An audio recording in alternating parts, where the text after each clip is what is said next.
সবাই কীরকম আছো? অনেক দিন পর কিন্তু চলে আসলাম নিজের একটা ভিডিও নিয়ে, নিজের ভয়েসে। তো অনেক তো বিয়ের ভিডিও দেখলে, অনেক ধরনের তোমরা ভিডিও দেখে নিয়েছো।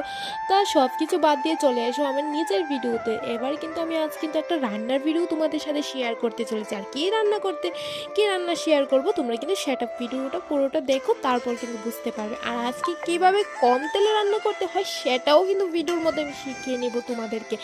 আর গ্যাসের আঁচটা যখন একটু বেশি ছিল আর হলুদটা কিন্তু একটু কালো হয়ে গিয়েছিল, তাতে কিন্তু কিছু হবে না, তোমরা ম্যানেজ করে নিয়ে গেলে তাতেই কিন্তু চলে যাবে। আর এই দেখো, আমি ডিমগুলো কিন্তু খুবই সুন্দরভাবে লাল লাল করে ভেজে নিয়েছি। কি সুন্দর লাগছে তাই না, বলো তো? লাল লাল টুকটুকে ডিম।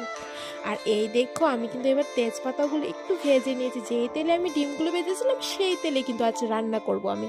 কারণ অল্প তরকারি অল্প তেল, বেশি তেল দেওয়ার তো কোনো মানেই হয় না। আর কীভাবে অল্প তেলে রান্না করতে হয় তুমি ভিডিওটা দেখো, তাহলে কিন্তু বুঝতে পারবে। আর এইদিকে কিন্তু মশলাটাও ভালো করে কষিয়ে নিচ্ছি। দেখো, মশলাটা দেখেই কিন্তু খেতে খেতে ইচ্ছে করছে না? তুমি সত্যি করে কিন্তু কমেন্টে বলে যাবে। আর এই দেখো, আমার কিন্তু প্রায় রান্নাটাও কিন্তু কমপ্লিট হয়ে যাচ্ছে। তোমাদের সাথে কথা বলতে বলতে যত তাড়াতাড়ি আমি ভিডিওটা এডিট করে নিচ্ছি, তত তাড়াতাড়ি কিন্তু রান্নাটাও সোজা হয়নি। আর আমার এদিক দিয়ে কিন্তু রান্নাটাও কমপ্লিট আর হয়ে শোনো গেছে। শোনো, যারা ইউটিউব থেকে ভিডিওটা দেখো তোমরা কিন্তু সাবস্ক্রাইব করতে ভুলবে না।